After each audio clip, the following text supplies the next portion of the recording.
Annal khusyu'a minhum man ja'alahu min af'alil qulub, bahwa khusyuk sebagian dari mereka itu berpendapat adalah orang yang menjadikannya bagian dari perbuatan hati.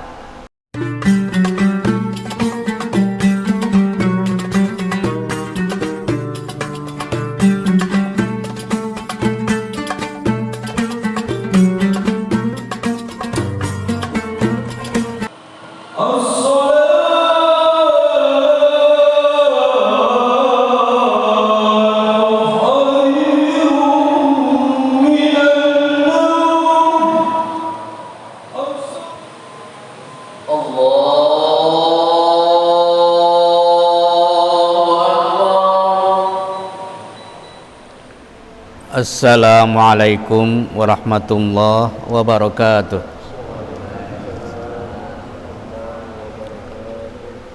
Alhamdulillahi rabbil alamin wal aqibatu lil muttaqin wala udwana illa 'alal zalimin wassalatu wassalamu ala sayyidina Muhammadin asyrafil anbiya wal mursalin wa ala alihi washabihi ajmain, amma ba'd.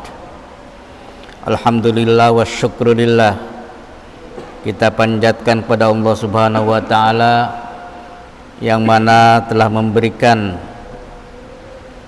kesempatan kepada kita untuk sholat subuh berjamaah pada Jumat subuh ini, dan yang kedua memberikan kesempatan kepada kita untuk melanjutkan kajian kitab Mukasyafatul Qulub, itu halaman 42, yang berkaitan dengan kesempurnaan sholat dengan khusyuk. Itu bab ke-14, al-bab ar-rabi asyar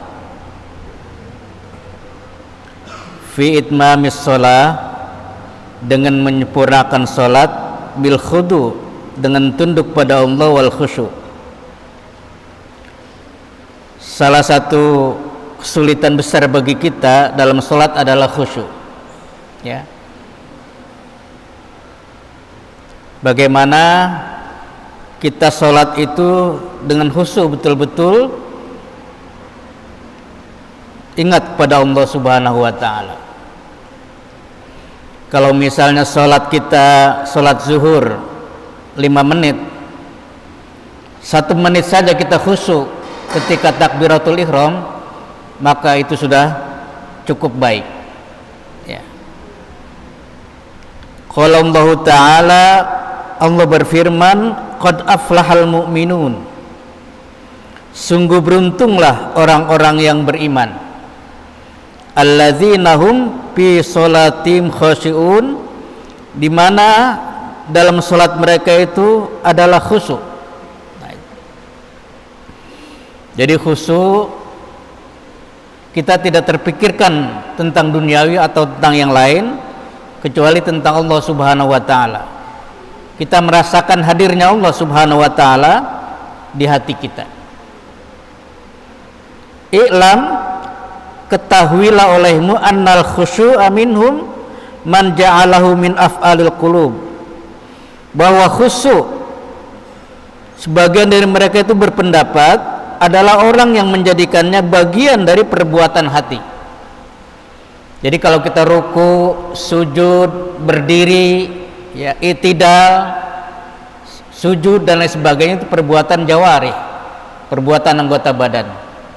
Sedangkan khusyuk dan niat adalah termasuk min af'alil qulub, daripada perbuatan hati. Kal khaufi, seperti takut kepada Allah, warraghbati, senang kepada Allah, termasuk min af'alil qulub. Wa minhum man ja'alahu min af'alil jawarih, dan sebagian dari mereka orang yang menjadikannya bagian dari perbuatan anggota badan. Kasukun, seperti diam, wa tarkil iltifat, tidak menoleh ke kiri dan ke kanan dalam salat, wal abath, dan perbuatan yang sia-sia. Wa qad ikhtalafu fil khusyuk, dan mereka ahli-ahli fikih berbeda pendapat tentang khusyuk. hal huwa min faraidis shalah, apakah khusyuk termasuk bagian dari fardu salat, sama seperti takbiratul ihram, ruku dan sujud, au min fadailiha, atau keutamaan saja. Nah, jadi menurut mazhab Syafi'i, khusyuk adalah termasuk fadilah, keutamaan, bukan termasuk syarat atau fardu. Sebab kalau khusyuk termasuk fardu salat, maka sedikit sekali di antara kita yang salatnya diterima oleh Allah Subhanahu wa taala. Karena banyak di antara kita mulai takbiratul ihram, dia mulai salat tetapi pikirannya masih kesana kemari, pikirannya masih ngayab ke kiri dan ke kanan. Jadi menurut mazhab Syafi'i itu bukan termasuk fardu salat, bukan termasuk sahnya salat, tetapi adalah keutamaan. Alangkah baiknya kalau kita salat khusyuk. Nah itu. Ala qaulaini, jadi ada dua pendapat. Wastadalla man qala bil awal. Dan yang berpendapat, orang yang berpendapat berdalil dengan yang pertama.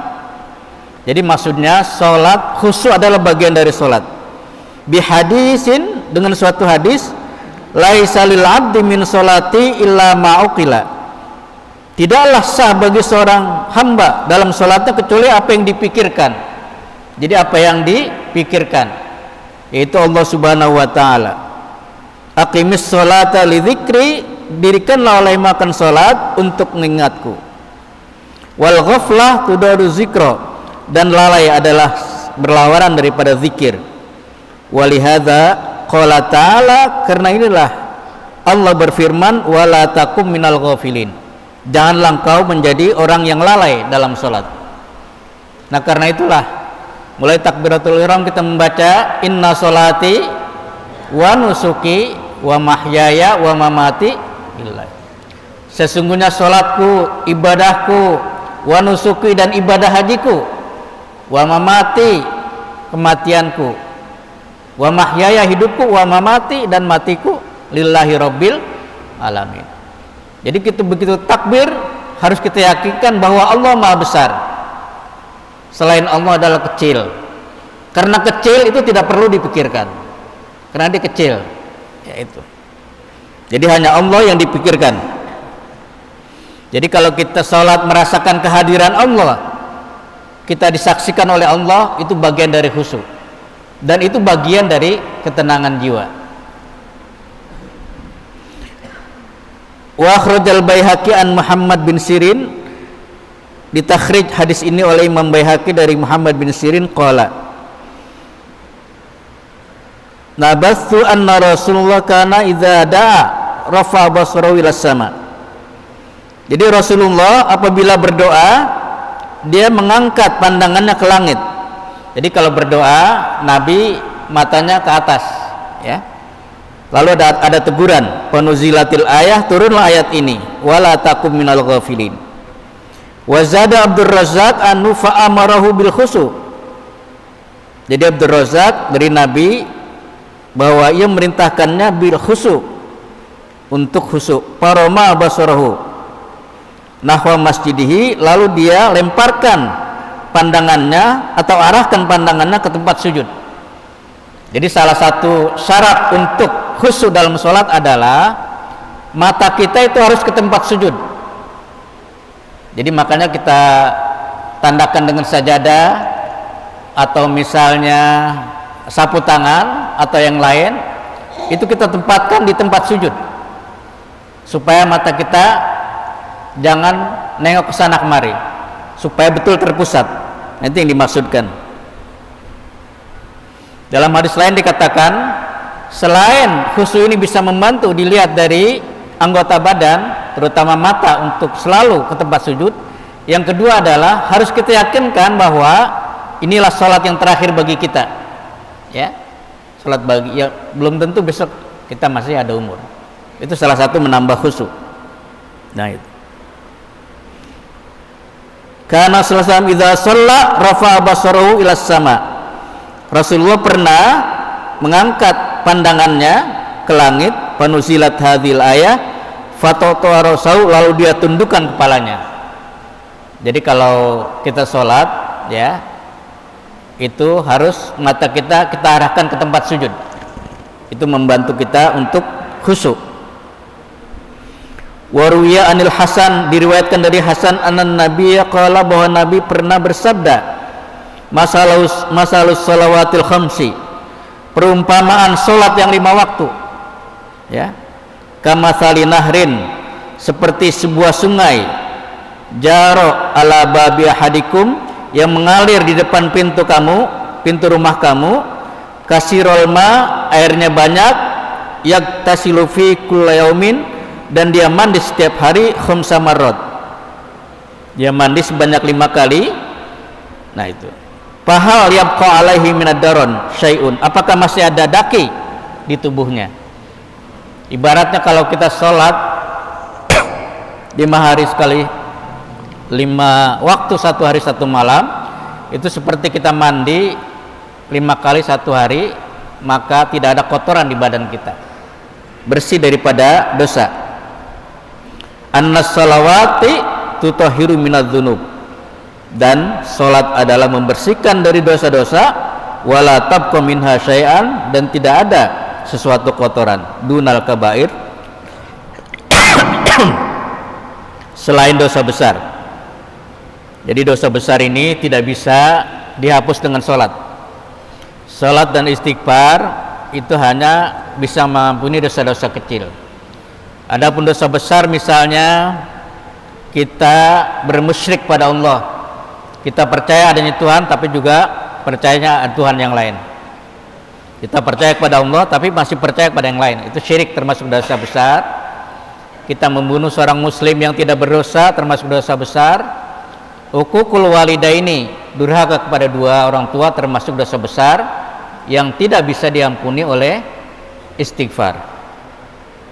Wa hadza idza shalla bi khusyu'in wa huduri qalbin, dan apabila ini terjadi, dia salat dengan khusyuk, dengan hadirnya hati, itu maka akan menghapus dosa-dosa kita. Wa illa, tetapi jika tidak khusyuk, fahiya mardudatun, maka salatnya ditolak oleh Allah Subhanahu wa taala. Wa qala an-nabi, man shalla rak'ataini, barang siapa yang salat 2 rakaat, lam yahdus nafsahu fihima bisyai'in minad dunya, dia tidak berbicara dalam hatinya tentang dunia, ghafarallahu lahu ma taqaddama min zambi, maka Allah akan mengampuni segala dosa-dosanya yang telah lalu. Wa qala an-nabi, innama furidatis shalah, sesungguhnya salat diwajibkan, wa umira bil haji, dan diperintahkan untuk haji, wa tawaf, wa usyiratil manasik, dan disiarkanlah manasik-manasik ibadah haji, liiqamati dzikrillah, semata-mata untuk menegakkan zikir kepada Allah. Fa idza lam yakun fi qalbika al mazkur, maka jika di hati kamu tidak ada nama Allah atau tidak mengingat Allah, alladzi huwal maqsud, yang merupakan tujuan dari ibadah kita, wal mubtagha, yang dicari, azamatun wala haibatun fabaqimatu dzikrika, maka tidak ada nilainya zikir kamu dan salat kamu jika di hati kamu tidak ada Allah Subhanahu wa taala, atau kita tidak merasakan hadirnya Allah di hati kita. Jadi dalam salat kita usahakan dari mulai takbiratul ihram untuk selalu dekat pada Allah Subhanahu wa taala. Inilah yang dimaksud khusyuk. Jadi kata Imam Syafi'i, 1 menit saja kita khusyuk dalam sholat, terutama awal takbiratul ihram, insyaallah sholat kita diterima oleh Allah Subhanahu wa taala. Demikian yang dapat saya sampaikan, mudah-mudahan ada manfaatnya. Wal afwa minkum, wassalamualaikum warahmatullahi wabarakatuh.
bau. Jangan bau-bau. Tau banget nih.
Makan ya.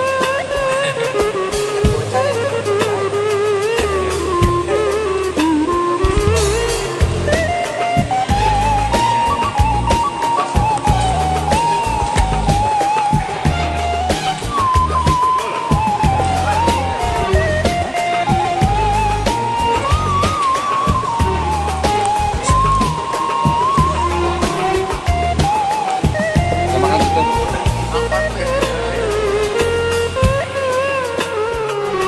Belum dibuka itu. Buka.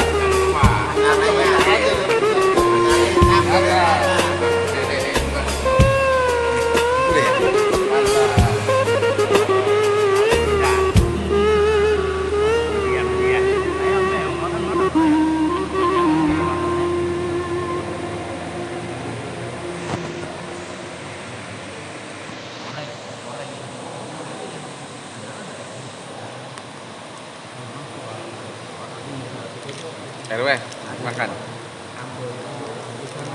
Mau makan foto. Video.